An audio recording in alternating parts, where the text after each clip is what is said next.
Kita pasti nggak asing lagi dengan perseteruan antara orang-orang Indonesia ataupun masyarakat Indonesia dengan masyarakat negara Malaysia.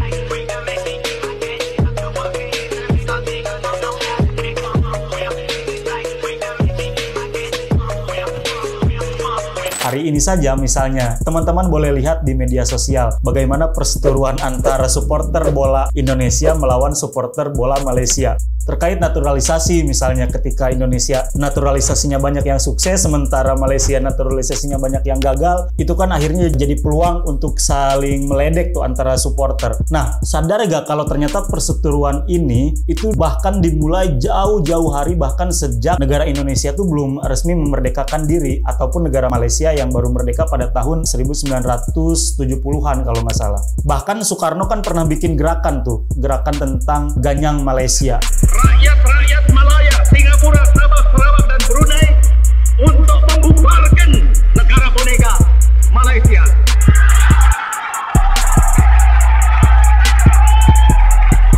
Jadi saudara serumpun ini banyak menyimpan perang dingin kayaknya. Entah itu dari segi sosial budaya, entah itu dari ekonomi, ataupun dari adat istiadat. Pernah teman-teman mendengar tentang klaim atas Pulau Sipadan atau Ligitan misalnya di perbatasan Indonesia-Malaysia? Atau yang paling terkenal klaim batik dari Jawa, klaim reog dari Jawa, dan angklung dan sebagainya. Itu banyak sekali perseteruan atau masing-masing negara ini merasa punya hak atas warisan leluhur mereka karena mereka dalam satu wilayah yang sama dan cenderung serumpun. Nah, dari awal itu saya ingin membahas sebuah film yang lekat kaitannya dengan hubungan antara negara Indonesia maupun negara Malaysia di masa lalu. Film ini berjudul Kabut Berduri yang disutradari oleh Edwin dan tayang pada tahun 2024 akhir kalau nggak salah, dan tayang di Netflix. Saya akan berangkat dari sebuah penelitian seorang antropolog bernama Dave Lumenta, yang penelitian ini dilakukan pada tahun 2000, teman-teman.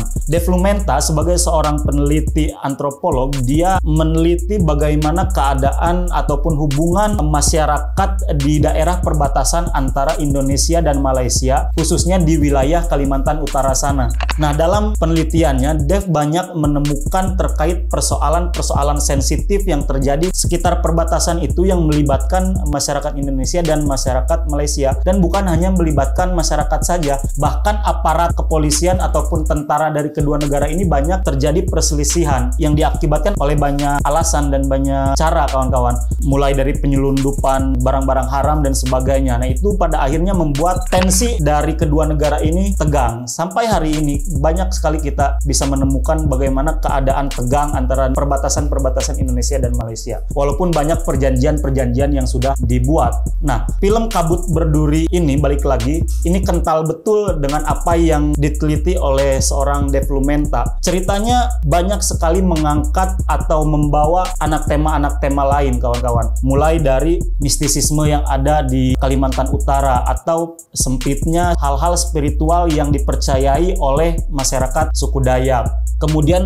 bagaimana praktik-praktik perdagangan orang yang sebenarnya di dalam film ini memicu pertentangan antar dua negara, yang pada akhirnya masyarakat perbatasan Indonesia ataupun masyarakat Malaysia, bahkan militer-militer antar kedua negara ini dapat diadu domba oleh justru kepentingan-kepentingan yang ada di luar kedua negara ini, seperti dalam film Kabut Berduri. Perdagangan manusia memang dilakukan oleh, kita anggap sebagai oknum aparat dari kedua negara, tetapi mereka berhasil, para aparat ini berhasil ditaklukkan oleh politik adu domba dari kelompok yang menguasai perdagangan haram ini. Kemudian belum ditambahkan oleh hal-hal mistisisme ataupun spiritualitas yang kental betul dipercayai oleh masyarakat Dayak. Di dalam film Kabut Berduri misal, masyarakat Dayak atau setidaknya masyarakat yang diceritakan di dalam film Kabut Berduri ini percaya terhadap satu sosok atau entitas yang bernama Ambong. Ambong itu adalah dulunya manusia, dulunya orang-orang biasa yang dianggap punya kekuatan yang melebihi orang-orang,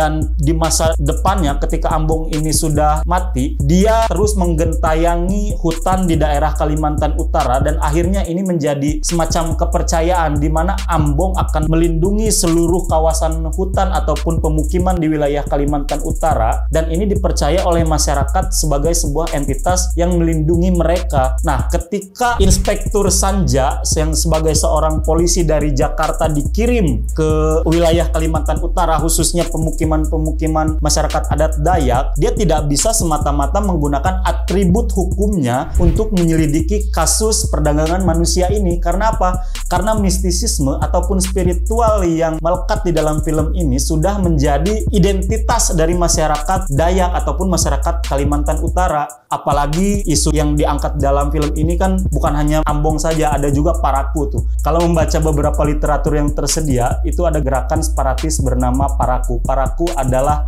Persatuan Rakyat Kalimantan Utara. Ini lekat sekali kaitannya dengan konflik antara Partai Komunis tahun 60-an lalu dengan masyarakat adat Dayak dan juga etnis Tionghoa. Tapi saya tidak ingin melebar ke sana. Hanya menggambarkan bahwa di dalam film Kabut Berduri ini ada loh unsur sejarah yang memang tertulis dan dapat divalidasi dan kemudian ditampilkan untuk tidak hanya sekedar menjadi bumbu di dalam film, tapi juga terlibat dalam bagaimana konflik di dalam film ini terjadi, kepercayaan masyarakat, kemudian gerakan-gerakan separatis atau gerakan-gerakan yang dianggap dulunya sebagai pemberontak dan sebagainya. Itu memang digambarkan oleh Edwin di dalam film ini dengan cukup lihai dan luar biasa kawan-kawan, karena porsi tiap bagiannya itu saya pikir pas gitu, antara konflik perbatasan, kemudian bagaimana mistisisme itu sebenarnya masih melekat di masyarakat daerah adat tertentu, ataupun bagaimana ketegangan ini antara satu negara dengan negara lain, khususnya di wilayah perbatasan, dimanfaatkan oleh segelintir kelompok untuk akhirnya mempertentangkan mereka. Dan saya kira film Kabut Berduri ini berhasil untuk membawa wajah perfilman Indonesia satu step lagi ke tingkat yang lain gitu, karena tidak hanya berbicara horor-hororan misalnya, atau tidak hanya berbicara pemberontak-pemberontakan, tapi teman-teman yang pecinta film dengan berbagai banyak unsur tema di dalamnya, saya pikir akan cocok untuk menonton film Kabut Berduri ini, dan sampai hari ini masih tayang di Netflix.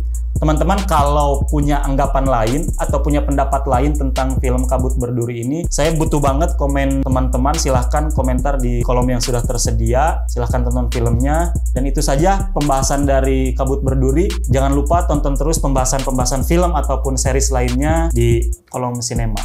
Terima kasih.